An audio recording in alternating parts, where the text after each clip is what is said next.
मेरी एक गर्लफ्रेंड थी, वो हिंदू थी। मेरा पूरा खानदान मजहबी हो गया था। मुझे मजहबी नहीं बनना था, मुझे सच में नफरत थी ऐसे मजहब से जो मुझ पर पाबंदियां लगाए। मैं आज़ाद रहना चाहता था, लेकिन मेरे वालिद बहुत सख्त थे।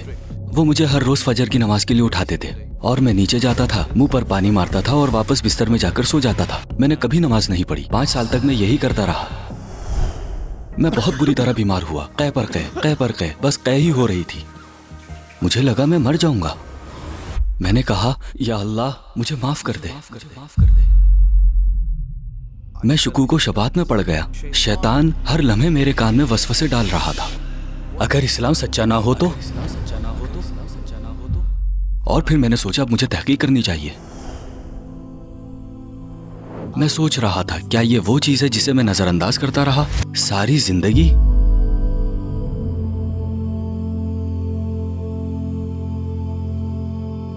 अस्सलाम वालेकुम भाई शुएब हुसैन, जिन्हें दासुन्ना गाय भी कहा जाता है। खुशी है कि आप टुवर्ड्स इटर्निटी में हमारे साथ हैं। सबसे पहले बताएं शुएब हुसैन कौन है? अपनी जिंदगी के बारे में मुख्तसरन बता सकते हैं?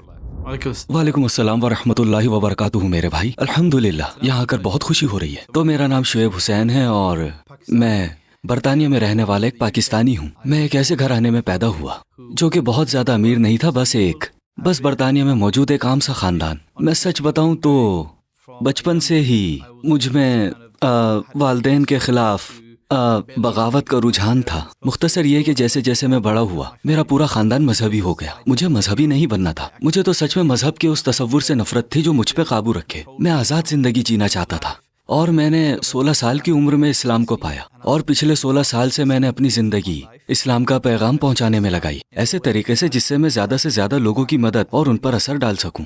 क्या आप हमें उन पुराने दिनों में वापस ले जा सकते हैं? इस्लाम का शऊर मिलने से पहले आपका माहौल कैसा था? आपको किन चीजों का शौक था? मुझे याद है एक वक्त जब मैं स्कूल में था और एक गैर मुसलमान बच्चे को पाकिस्तानी मुस्लिम बच्चे तंग कर रहे थे और मैंने कहा कि ये गलत है, क्योंकि मेरे स्कूल में पाकिस्तानी अक्सरियत में थे। मैंने देखा कि वो लोग बिला वजह उसके बैग को लाते मार रहे थे, उसे तंग कर रहे थे। मैंने कहा ये गलत है, ये कैसे कर सकते हो? इसने तुम्हारा क्या बिगाड़ा है? तो उसका दिफा करने पर मुझे तंग किया गया। प्राइमरी स्कूल में भी मुझे तंग किया गया और सेकेंडरी स्कूल में भी तंग किया गया, क्योंकि मैं सबसे मुख्तलिफ था। और फिर बाद में जब मैं 5 साल का था तब मेरे वालिद ने मजहब की तरफ रुजू किया और तब वो सख्त हो गए, बहुत सख्त। लेकिन मुझे ये सख्ती पसंद नहीं थी, कड़वाहट पसंद नहीं थी। जबरदस्ती नमाज पढ़ाई जाती थी, मुझे पसंद नहीं था, क्योंकि मैंने कहा रुको, मुझे तो अपनी आंटी के साथ आजादी मिली हुई थी, मुझे उसकी आदत है, ये नहीं चाहिए, मुझे ये बिल्कुल पसंद नहीं। मेरे वालिद इतने पक्के इरादे के थे कि स्कूल के बाद हर रोज 2 घंटे 8 साल की उम्र से 14 साल की उम्र तक, मतलब 6 साल तक उन्होंने मुझे मदरसे भेजा। मैं वहां जाकर बैठा रहता, बोरियत से जैसे मर ही जाता और उस लम्हे का बेचैनी से इंतजार करता कि कब घड़ी में 6:30 बजेंगे। वल्लाह मुझे आज भी याद है कि वो घड़ी कैसी दिखती थी। वो चांदी की घड़ी थी। मैं उसे ऐसे घूरता रहता था। जैसे ही 6:30 बजते मैं सोचता है मेरे खुदा अब मेरी जान छुड़ गई। तो वो स्कूल मेरे वालिद से बचने का एक जरिया था। मेरे वालिद जब मुझे कहते नमाज पढ़ो, स्कूल में वजू जरूर करो, मैंने कभी नहीं किया, हमेशा इसे नजरअंदाज किया। मैंने 4-5 साल नमाज नहीं पढ़ी। मेरे वालिद समझते थे मैं नमाज पढ़ूं क्योंकि बगावत मेरी आदत थी, मुझ में रच बस गई थी, मैं ऐसे ही बड़ा हुआ था। उन्हें इसका नहीं पता था और शायद यही वो मकाम था जहाँ एक कश्मकश थी, क्योंकि मेरे दिल के अंदर एक इखलाकी रोशनी थी जो सही काम करना चाहती थी, 100% सही काम। लेकिन मेरे वालिद बहुत सख्त थे, तो वो हर रोज मुझे फजर की नमाज के लिए उठाते थे और मैं नीचे जाता था, मुंह पर पानी मारता था और वापस बिस्तर में कूद जाता था। मैंने कभी नमाज नहीं पढ़ी, 5 साल तक यही करता रहा। वो समझते थे मैं नमाज पढ़ रहा हूँ जबकि मैं लड़कियों से बातें करता था और ये सब कुछ उनके पीठ पीछे हो रहा था। मेरी वालदा सुबहान अल्लाह, उन्हें थोड़ा बहुत पता था, तो वो अब्बू से कुछ बातें छुपा लेती थी क्योंकि वो नहीं चाहती थी कि मेरी पिटाई हो। ये 2008 की बात है। उस वक्त पीस टीवी बहुत मकबूल था, तो ये पहला अंग्रेजी चैनल था जिस पर बात होती थी दावत के बारे में, अल्लाह और उसके रसूल के बारे में, और ये स्काई टीवी पर था। अल्लाह डॉक्टर जाकिर नाइक पर रहमत फरमाए। तो वो डॉक्टर जाकिर को सुनती थी और सुबहान अल्लाह जब वो डॉक्टर जाकिर नाइक को सुनती थी, हर बार वो कहती थी देखो देखो उन्हें, देखो देखो देखो देखो इन्हें। और वो मुझसे कहती थी कि काश तू भी इन जैसा बन जाए। मैं वहां से चला जाता और सोचता था माय गॉड, ये चाहती है मैं इस जैसा बनूं। नहीं नहीं छोड़ो, ये कभी नहीं होने वाला, कभी नहीं। क्या हमें उस लम्हे में ले जा सकते हैं जब आपने कहा रुको जरा, मैं अपनी जिंदगी के साथ क्या कर रहा हूँ, और जब आपकी जिंदगी बदलने लगी? मेरी एक गर्लफ्रेंड थी 2010 में, 2009-2010 की बात है। वो हिंदू थी, मुझे उससे मोहब्बत हो गई थी, मैं उसे मोहब्बत समझ रहा था। और फिर एक दिन जो हुआ, اچھا یہ 7 سال تک ادھر ادھر منہ مارنے کے بعد کی بات ہے. میں اس سے فون پر بات کر رہا تھا کیونکہ برف پڑی ہوئی تھی اور برف کی وجہ سے اسکول نہیں جاتے تھے. تو یہ کرسمس کی چھٹیوں کے بعد کی بات ہے. تو میں اس سے فون پر باتیں کر رہا تھا. ہم جاگ رہے تھے کیونکہ ہم اسکول واپس جانے کی تیاری کر رہے تھے. تو میں فجر کے بعد اس سے بات کر رہا تھا. میری امی میرے کمرے میں آنے والی تھی. وہ اندر آنے والی تھی لیکن ہماری باتیں سن کر رک گئی اور پھر وہ 20 منٹ تک وہیں کھڑی رہی, سنتی رہی. مجھے پہلے کبھی نہیں پکڑا گیا تھا اور وہ سنتی رہی اور پھر وہ واپس جا کر سو گئی. میں بھی سو گیا. میں جب اٹھا تو میری امی نے مجھ سے کہا فون پر کون تھا؟ بھائی میں آپ کو بتا نہیں سکتا, مجھے ٹھنڈے پسینے آنے لگے. فون پر کون تھا اور میں نے کافی کوشش کی بہانے وغیرہ بنانے کی اور پھر میں پھٹ پڑا. میں نے سب کچھ بتا دیا. 7 سال کی بھڑاس نکل گئی. میں نے کہا آپ لوگ کبھی نہیں سمجھ سکیں گے کہ محبت کیا ہے. آپ کو نہیں پتا یہ کیا ہے. ڈا ڈا ڈا ڈا ڈا. میں اپنے والدین کے سامنے پھٹ پڑا, دونوں کے سامنے. مجھے لگا کہ ابو مجھے ماریں گے مگر وہ خاموش رہے. اور پھر میں باہر نکلا اور پورا دن روتا رہا کیونکہ دل ٹوٹ چکا تھا اور میں سوچ رہا تھا کہ میری امی نے دیکھا وہ غیر مسلم ہے. انہوں نے نام پوچھا اور جیسے ہی میں نے نام بتایا امی نام سن کر چیخنے لگی, زور سے چیخنے لگی. کیا تم نہیں جانتے کہ وہ ایک غیر مسلم ہے؟ میں نے تمہاری ایسی پرورش تو نہیں کی تھی. یہ وہ. اور پھر مجھے سوچنے کا وقت ملا. میں فوراً نہیں بدلا. ان دنوں میں غمگین گانے سننے لگا اور دوستوں کے ساتھ گھومنے لگا. اور مجھے میرے دوست سمجھاتے تھے برو کوئی بات نہیں, فکر نہ کرو, سب ٹھیک ہو جائے گا, وہ تمہاری ہے, تمہیں مل کر رہے گی. پھر میں نے اپنی گرل فرینڈ کو بتایا کہ میرے والدین کو پتہ چل گیا ہے, تمہیں مسلمان ہونا پڑے گا. اگر یہ رشتہ آگے بڑھانا ہے تو اسلام قبول کرو. اور اس نے کہا آئی ایم سوری, میں نہیں کر سکتی. میں اپنی ماں کے مذہب کے خلاف نہیں جاؤں گی. اور واللہ مجھے یاد ہے بس یہی بحث چلتی رہی. میں اسے سمجھاتا رہا کئی دنوں تک. اور پھر میں نے سوچا کہ اب مجھے تحقیق کرنی چاہیے. مجھے اسے قائل کرنا ہوگا کسی بھی طرح. اسے قائل کرنا ہوگا کہ اسلام سچا ہے. تو پھر میں نے گوگل اور یوٹیوب پر جا کر ٹائپ کیا کہ ایک ہندو کو کیسے قائل کریں کہ اسلام سچا ہے. واللہ مجھے یاد ہے وہ گوگل کرنا. اور جو شخص میرے سامنے آئے وہ ڈاکٹر ذاکر نائک تھے. اور اس بار میں نے واقعی انہیں سنا. سالوں تک امی نے مجبور کیا انہیں سننے پر, لیکن اس بار میں انہیں خود سننا چاہ رہا تھا. پھر میں نے انہیں لگایا اور ان کے سارے لیکچر سنتا رہا. پہلے ایک لگایا, پھر دوسرا, پھر تیسرا, پھر ایک کے بعد ایک, اور بس دیکھتے ہی گیا. جب انہوں نے بات شروع کی جنین کے بارے میں, بگ بینگ کے بارے میں, قرآن میں سائنس کے بارے میں, میرا منہ کھلا رہ گیا. مجھے بہت حیرانی ہوئی کیونکہ وہ پیس ٹی وی پر بھی یہی کہہ رہے ہوتے تھے, لیکن میں سنتا نہیں تھا. آواز آتی تھی لیکن میں دھیان نہیں دیتا تھا. لیکن اس مرتبہ جب میں نے انہیں توجہ کے ساتھ سننا شروع کیا تب میں نے سوچا کہ کیا یہ وہی چیز ہے جسے میں نے ساری زندگی نظر انداز کیا؟ کیا انہی باتوں سے میں بے خبر رہا؟ اتنے عرصے تک انہی باتوں کو میں نظر انداز کرتا رہا. سبحان اللہ, میں نے سوچا او میرے خدا. اور پھر میرے پاس پورے 2-3 ہفتے تھے غور و فکر کے لیے. ان 2-3 ہفتوں میں بہت بیمار ہو گیا. فوڈ پوائزننگ کی وجہ سے لگتا تھا مر جاؤں گا. پھر مجھے یاد ہے میں سیدھا جائے نماز پر گیا اور سجدے میں گر گیا. میں نے وضو کیا, پھر نماز پڑھی. پھر میں نے کہا یا اللہ مجھے معاف کر دے, سب کچھ معاف کر دے. سبحان اللہ, میں وہ خوبصورت لمحہ نہیں بھول سکتا. جب میں نے ڈاکٹر ذاکر نائک کی ویڈیوز دیکھنا شروع کی تو مجھے یقین ہو گیا کہ اسلام سچا ہے. اور پھر میں نے آہستہ آہستہ اسکول میں دوستوں کو سمجھانا شروع کیا تو انہوں نے میرا مذاق اڑایا. پھر میں نے دوستوں سے فاصلہ کر لیا اور پھر اللہ نے مجھے بہت بری بیماری دی. میں 6 دن تک بیمار رہا. قے پر قے بس قے ہی ہو رہی تھی. جسمانی بیماری؟ ہاں جسمانی بیماری. مجھے لگا میں مر جاؤں گا. میں خود کو سنبھال نہیں پا رہا تھا, بالکل نہیں سنبھال پا رہا تھا. پھر اس کے بعد میں نے کہا یا اللہ مجھے معاف کر دے. اور میں بہت جذباتی تھا اس وقت. مجھے اچھی طرح یاد ہے اس دن میں نے کہا آج کے بعد کبھی بھی میں نماز نہیں چھوڑوں گا. اور یہی وہ دن تھا جب میں نے اللہ سبحانہ و تعالیٰ سے عہد کیا اور فیصلہ کیا اور اس کے بعد کبھی پیچھے مڑ کر نہیں دیکھا. اور سبحان اللہ اسی وقت سے میری زندگی بدل گئی اور مجھے احساس ہوا کہ اسلام سچا ہے, واقعی سچا ہے. سبحان اللہ, اللہ حقیقی ہے. محمد صلی اللہ علیہ وسلم حقیقی ہیں. وہ اللہ کے سچے نبی ہیں. اللہ نے ان سے اپنے فرشتے جبرائیل کے ذریعے بات کی. قرآن اللہ کا کلام ہے. کیا بات ہے. یہ حقیقت مجھ پر واضح ہوئی اور میں نے سوچا کہ میں ساری زندگی کیا کرتا رہا. تو سبحان اللہ یہی وہ وقت تھا جب میں بدل گیا.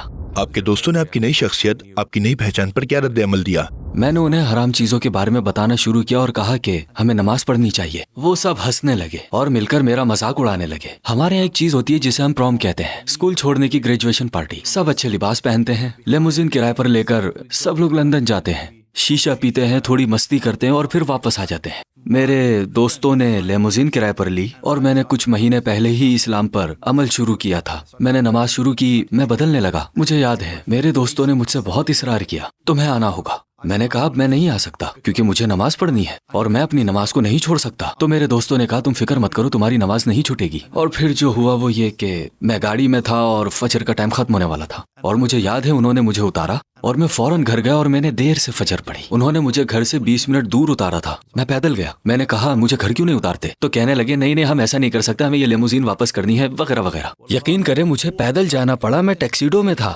میں 16 سال کا تھا. سورج ابھی نکلا تھا. میں نے کہا اب میں ان دوستوں سے دوبارہ کبھی نہیں ملوں گا. اس کے بعد کیا ہوا؟ آپ کالج گئے اس کے بعد، اور آپ اپنے دین، اپنے ایمان میں کیسے آگے بڑھے؟ جب میں نے اسکول چھوڑا تو میں نے ایک فٹ بال کالج میں داخلہ لیا. یعنی فٹ بال بھی کھیلو اور پڑھائی بھی کرو. وہاں میں اکیلا مسلمان تھا 45-50 غیر مسلموں کے درمیان. کالج میں مجھے مذہب کی وجہ سے بہت تنگ کیا گیا. انہوں نے کہا اگر تم سچے مسلمان بننا چاہتے ہو تو تمہیں سورۃ العصر پر عمل کرنا ہوگا. آمنوا وعملوا الصالحات وتواصوا بالحق وتواصوا بالصبر. ایمان لانا ہوگا. تمہیں نیک اعمال کرنے ہوں گے. تمہیں لوگوں کو حق کی دعوت دینی ہوگی اور صبر کی تلقین کرنی ہوگی. تم سچے مسلمان نہیں ہو سکتے اگر تم لوگوں کو بھلائی کی طرف نہیں بلاتے. میں نے سوچا ٹھیک ہے مجھے دعوت دینی ہوگی, دعوت فرض ہے. کوئی حکمت عملی نہیں تھی. میں 16 سال کا تھا. میں نے بسوں میں کھڑے ہو کر دعوت کے ڈبے بانٹنا شروع کیے. نصیحتیں کر رہا تھا. بس مجھے جو صحیح لگتا تھا وہ کرتا تھا. لوگ میرا مذاق اڑاتے اور تانے دیتے. وہ لوگ میرا بہت مذاق اڑاتے تھے. وہ میرا مذاق اڑاتے, اللہ کا مذاق اڑاتے, اس کے رسول کا مذاق اڑاتے. اور پھر سبحان اللہ میری زندگی میں کچھ ایسا ہوا کہ میں شکوک و شبہات میں پڑ گیا. شبہات میں ایک دن میں گھر واپس جا رہا تھا تو مجھے خیال آیا, ایک ایسا خیال جس نے میری زندگی بدل دی. اور وہ خیال تھا کہ اگر اسلام سچا نہ ہوا تو شیطان ہر لمحے میرے کان میں طرح طرح کے وسوسے ڈال رہا تھا. تو وہ شاید میری زندگی کا سب سے مشکل دور تھا. ان دنوں میری آنکھوں میں جلن شروع ہو گئی تھی اور مجھے محسوس ہوا کہ میری آنکھیں خشک ہونے لگی ہیں. کیونکہ ان چند سالوں میں بہت رویا تھا, کیونکہ میں یہ سوچتا تھا کہ میں غیر مسلم ہو گیا ہوں. کیونکہ میں نے سوال کیا تھا کہ اللہ کو کس نے بنایا. مجھے اس کا جواب نہیں مل رہا تھا. میں سجدے میں جاتا اور یہ سوچتا تھا کہ میں ایک دیوار کو سجدہ کر رہا ہوں, کوئی خدا نہیں ہے. میں اپنی نماز کے دوران سجدے سے اٹھتا اور اپنی نفس چیک کرتا, پھر سوچتا سبحان اللہ یہ کس نے بنائی ہے. پھر میں رو پڑتا خشوع کے ساتھ, ایمان کے ساتھ. اور اس تضاد کی وجہ سے ایک طرف لگتا تھا کہ جہنم میں جاؤں گا, پھر سوچتا تھا کوئی خدا نہیں ہے, اور خیال آتا تھا کہ بس نماز چھوڑ دوں. اور پھر میں ایسی حالت میں آ جایا کرتا تھا, لگتا تھا کہ زندگی مل گئی. کئی بار ایسا ہوتا تھا, بار بار میری زندگی میں ایک ہلچل تھی بھائی. میرا سر بس گھوم رہا تھا, میرا دل بھٹک رہا تھا. اور پھر میں نے ایک حدیث سنی جس سے مجھے سکون ملا. واللہ نبی کریم صلی اللہ علیہ وسلم نے فرمایا مومنوں کے دل الرحمن کی انگلیوں کے درمیان ہے, وہ جیسے چاہے انہیں پھیرتا ہے. اور پھر ایک اور حدیث, مومن کا دل ابلتے ہوئے پانی کی طرح ہے, یہ ہمیشہ اوپر نیچے اوپر نیچے اوپر نیچے ہوتا رہتا ہے. تمہارا ایمان اوپر نیچے ہوتا رہتا ہے. فَلْيَسْأَلَ اللَّهَ أَن يُجَدِّدَ الْإِيمَانَ فِي قُلُوبِكُمْ. تو اللہ سے مانگو کہ تمہارے دلوں میں ایمان کی تجدید کرے مسلسل. مجھے یہ سب باتیں سن کر بہت سکون ملتا تھا. میں اکیلے ہی اسلام پر عمل کر رہا تھا. میں لیکچر سنتا تھا, میں شیخ بلال اسد جیسے لوگوں کو سنتا تھا. اور مجھے یاد ہے کہ میں لوگوں کو تلاش کرتا تھا. میں نعمان علی خان کو بہت سنتا تھا, ان کے قرآنی اعجاز القرآن, قرآن کے معجزات. اس نے مجھے بہت مضبوط رکھا. اللہ نعمان علی خان پر رحمت فرمائے جو انہوں نے کیا. سبحان اللہ میرے لیے بہت بڑی چیز تھی, بہت بڑی. میں کانفرنسز میں گیا, تقریبات, کلاسز اور لیکچرز میں گیا. میں ایک شیخ سے ملنے گیا, شیخ نوید عزیز, جو بیرونی ملک سے آئے تھے. وہ کینیڈا سے ہیں اور وہ برطانیہ آئے تھے کچھ لیکچرز دینے کے لیے. اور میں نے ان سے کہا کہ شیخ میں ان وسوسوں سے بہت پریشان ہوں. انہوں نے کہا بھائی چارہ تلاش کرو. تو میں نے کہا کہ مجھے نہیں مل رہا, میرے آس پاس کوئی بھائی نہیں ہے. تو انہوں نے کہا جا کر بھائی چارہ بناؤ. تو پھر میں اپنے سجدوں میں ایک دعا مانگتا تھا, یا مقلب القلوب ثبت قلبی علی دینک. اے دلوں کو پھیرنے والے میرے دل کو اپنے دین پر ثابت رکھ. اس کے بعد میری دوسری دعا بھی تھی, یا اللہ میری مدد فرما کہ میں اپنے اطراف بھائی چارہ قائم کر سکوں. یہ دوسری دعا تھی 2011 نومبر. اور پھر فروری 2012 میں میرے والد ایک آنٹی کو جانتے تھے جو میلبورن آسٹریلیا میں رہتی تھی, فیس بک فرینڈ تھی. انہوں نے مجھے شیخ بلال اسد کا ایک پیغام بھیجا. بھائی آپ سوچے ذرا, میرا کوئی مسلمان دوست نہیں تھا. میں شیخ بلال اسد کے سارے لیکچرز آن لائن دیکھتا تھا, اور اب مجھے ان کا ایک ویڈیو پیغام ملا. السلام علیکم شعیب. اور جانتے ہیں انہوں نے مجھ سے کیا کہا؟ بہنوں نے مجھ سے تمہارا بہت ذکر کیا ہے. یہ سن کر میں نے کہا کیا شیخ بلال مجھے جانتے ہیں؟ اور پھر انہوں نے کہا تم برطانیہ میں میرے پسندیدہ ہو اور میری دعائیں تمہارے ساتھ ہیں میرے بھائی. بس یہی تھا. میں نے اس ویڈیو کو ساری زندگی سنبھال کر رکھا. میں نے उस वीडियो को सारी जिंदगी दिल में रखा। वो वीडियो मेरे दिल में बसी हुई थी। ये 2012 की बात है भाई। वो मुझे जानते भी नहीं थे, बस एक आम सी वीडियो बनाकर भेज दी। सुभान अल्लाह। और यकीन करे उस वीडियो ने मेरी बहुत मदद की भाई। मैं बहुत खास महसूस कर रहा था। और उसके बाद सुभान अल्लाह उस चीज ने मुझे और दावत देने की तरगीब दी। तो मैंने दावत का स्टॉल लगाया, वो बंद हो गया, मैंने दोबारा लगाया। मैंने भाइयों को इकट्ठा किया, हमने दावत देना शुरू की। फिर मुझ में दावत देने का बहुत जुनून आ गया, और ज्यादा। और मुझे याद है 2012 के आखिर में जुलाई में कॉलेज छोड़ने का मुझे बेचैनी से इंतजार था। मुझे बस बेचैनी से कॉलेज छोड़ना था। मैंने कॉलेज छोड़ा और कहा मैं पूरी तरह दावत में लग जाऊंगा। तो फिर मैं हफ्ते में 3 बार शहर के मरकज में दावत देता था। कभी कभी अकेले खड़ा होकर पंफलेट बांटता था, लोगों से बात करता था। एक साल में 170 से ज्यादा लोगों ने कलमा शहादत पढ़ा, लेकिन सब चले गए। तो हमें एहसास हुआ कि हमें एक ढांचा चाहिए। हम लोगों को ऐसे घर में बुला रहे थे जिसमें फर्नीचर ही नहीं। तो फिर मैंने भाइयों की तरबियत शुरू की, उन पर मेहनत की, उन्हें मजबूत किया और नौजवान मुसलमानों से बातचीत शुरू कर दी। उन्हें फुटबॉल खिलाने ले जाता, खाने पर ले जाता, सबको इकट्ठा करता, रजाकाराना काम करवाता, तकरीबात और कॉन्फ्रेंसेस में ले जाता, गाड़ियों में बैठकर सफर पर जाते और इसी तरह की चीजें करते। मकसद एक ही था, लोगों को जहन्नम की आग से बचाना। और फिर कोविड आ गया। उस वक्त मैं 2 राहें पर था। मैं हमेशा ऑनलाइन आना चाहता था, हमेशा से ज्यादा लोगों तक पहुंचना चाहता था। हमेशा चाहता था कि इस्लाम का पैगाम ज्यादा से ज्यादा लोगों तक पहुंचाऊं। मुझे पता था अगर ये ज्यादा लोगों को पैगाम मिले तो ज्यादा लोग जहन्नुम से बच सकेंगे। तो मैंने द सुन्ना गाय शुरू किया और मुख्तसर इस्लामी फिल्में बनाना शुरू की। मैं इसके लिए तैयार था। मुझे लगा कि ये मौसर होगा। मुझे याद है मैंने एवेंजर्स की फिल्म देखी और एवेंजर्स के आखिरी हिस्से में मैं रो पड़ा। और जब मैं रोया तो सोचा ये तो बहुत मौसर कुन है, मुझ पर इतना असर क्यों हो रहा है। और फिर मुझे समझ आई, जब हम भाइयों को आग के गिर्द बिठाते तो सहाबा कराम के किस्से सुनाते, जन्नत और जहन्नम के बारे में याद दिलाते, हम देखते कि तमाम भाई रो रहे होते। मैंने सोचा सुभान अल्लाह, जब तुम आवाज, आग, भाइयों और माहौल को मिला दो तो दिल पर असर डाल सकते हो, जज्बात को हरकत में ला सकते हो। और सुभान अल्लाह, फिर मैंने खुद से कहा अगर तुम ये वीडियोस में कर सको तो मुझे बहुत अच्छा लगेगा। तो फिर हमारा इरादा हुआ कि इसे सिनेमा में दिखाएं। फिर मैंने सोचा क्यों नहीं कर सकते, बिल्कुल कर सकते हैं। मैं और मेरे सिनेमाटोग्राफर ने बैठकर बात की, मंसूबा बनाया, 4, 5, 8, 9 और मजीद और तकरीबन 12-13 सीन शामिल किए। अब बहुत सारे सीन्स थे। और ये बरतानिया की पहली इस्लामी फिल्म थी जो सिनेमा में दिखाई गई। ये पहली बार था जब मुसलमानों ने इस बड़ी स्क्रीन के सामने नमाज पढ़ी, बरतानिया के सिनेमाओं में। तो ये बहुत बड़ा लम्हा था। मुझे बुलवाया गया, प्रोडक्ट प्रेजेंट करने की दावत मिली ईमान चैनल की तरफ से, जो ईमान एकेडमी थी। लाइट अपॉन लाइट के स्टेज पर शेख बिलाल असद उस लाइट अपॉन लाइट कॉन्फ्रेंस में गेस्ट स्पीकर थे। मैं स्टेज से उतरा, फिर एक मुकर्रर आया और फिर शेख बिलाल असद आए। और जब वो स्टेज से उतरे तो मैं उनके पास गया। मैंने उन्हें पकड़ा, मुझे आपको कुछ दिखाना है। वो बस बोले क्या? तो फिर मैंने उन्हें उनके बच्चों के पुराने जमाने की तस्वीर दिखाना शुरू की, क्योंकि उस आंटी ने मुझे सिर्फ वीडियो नहीं भेजी थी बल्कि उनके बच्चों की तस्वीर भी भेजी थी। मैं उनके बच्चों की तस्वीर देखता था और सोचता था वाह, ये उनके बच्चे हैं, वाह, उनके बच्चों की कुरान पढ़ने की वीडियोस। उन्होंने मुझे ऐसे देखा, क्या तुम्हें ये तस्वीर कहाँ से मिली? मेरे पास भी ये तस्वीर नहीं है, ये तुम्हें कहाँ से मिली? और सुभान अल्लाह, फिर मैंने उन्हें वो वीडियो दिखाई जो उन्होंने मुझे 11 साल पहले भेजी थी। फिर उन्होंने कहा ये तुम हो? मैंने कहा शेख ये मैं हूँ, 11 साल पहले की बात है, आपने मुझे ये वीडियो पैगाम भेजा था। फिर मैंने उन्हें अपनी कहानी सुनाई और बताया क्या हुआ और कैसे मैं शकूक और शुबहात से लड़ रहा था और उन्होंने कैसे मदद की। और मैं और वो एक कमरे में बैठे और हम दोनों खूब रोए, सुभान अल्लाह। और फिर 1 साल बाद मैं ऑस्ट्रेलिया के दौरे पर था, शेख बिलाल असद के साथ स्टेज पर माशाल्लाह, मेलबर्न में सबके सामने। और वो आंटी वो हमारे साथ स्टेज पर आई और मैं इस बारे में नहीं जानता था। मैं उनसे पहली बार मिला।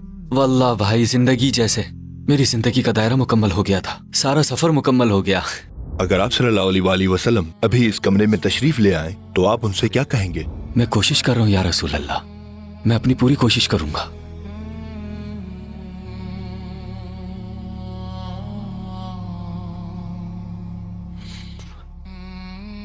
बस यही कहूंगा। जाहिर है उनका शुक्रिया अदा करने और उनके कदमों और पेशानी को बोसा देने के बाद मेरे लिए दुआ कीजिए या रसूल अल्लाह कि ये काम कामयाब हो। चंद मुख्तसर सवालात और मुख्तसर जवाबात और फिर हमारे पास कुछ और सवालात हैं। वो काम जो द सुन्ना गाय को सबसे ज्यादा पसंद है? ऐसा मवाद बनाना जो लोगों के दिलों को छुए ताकि वो अल्लाह सुब्हानहू व तआला के करीब हो सके और अपने खालिक को पहचान सके। मुझे ये पसंद है। जब मैं उनकी आंखों में वो नूर देखता हूँ, जब वो अल्लाह को पहचान लेते हैं, भाई उससे बेहतर कुछ नहीं है। द सुन्ना गाय ने अब तक का सबसे बेहतरीन फैसला कौन सा किया? इस्लाम को ना छोड़ना। हाँ वल्लाह, इस्लाम को ना छोड़ना और इल्म हासिल करते रहना। नहीं, इससे बढ़कर कुछ नहीं, इससे बेहतर कोई फैसला नहीं था। सबसे पहला काम जो दासुन्ना गाय करेगा अगर जन्नत में दाखिल हो जाए इंशाल्लाह। मैं नबी पाक और उनके सहाबा के पास शुक्रिया अदा करने जाऊंगा।